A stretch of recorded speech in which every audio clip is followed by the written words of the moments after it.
Good afternoon and welcome to Ramona's Roundtable. I'm your host, Ramona Rachel Gittins, and this is an episode brought to you by Link.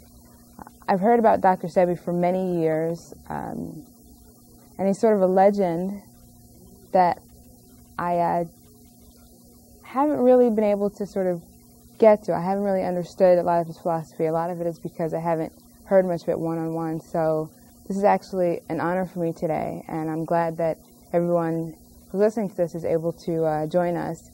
And this looks like it's going to be a two-part conversation, and it looks like it's also going to be very, very interesting. So please join me in welcoming Dr. Sebi. Thank you. Thank you. Thank you for being here.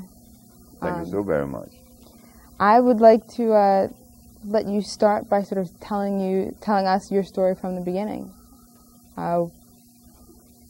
I'm interested sort of in where you are now because I've heard a lot about you over the years, but sort of starting from the beginning, and if you could just maybe before you do that, for people who don't know, you give an introduction and sort of an overview.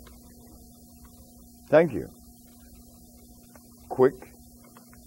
I was born in Spanish Honduras in the year of 1933. I was born in a small village named Milanga. The boy grew up, never going to school, whether kindergarten, high school, grade school, or whatever. Became a merchant seaman. But by the time he became a merchant seaman, he was very deadly ill. He had diabetes. He had asthma from birth. He was impotent at 28. And at 30, he had diabetes, asthma, obesity, and insanity. And with the help of Mexican people, I was cured. I decided to enter the field of natural medicine. Can I interrupt you for a quick second? Of course. I'm sorry. When you started off, you were referring to yourself in the third person, and you switched to the first person. Do you see who you were earlier in your life as sort of a different person, as though you've sort of become yourself in the second half of your life? I was always a different person. I disagree with everything. I disagree with everything. Everything I heard, I disagreed with. Right. And I was 14 years of age when I said that I was going to work. I was working since I was 11 because my grandmother raised me. And she was my responsibility to take care of paying the rent, buying her clothes, buying her food. So, but I was tall and I was very, I suppose, sensible.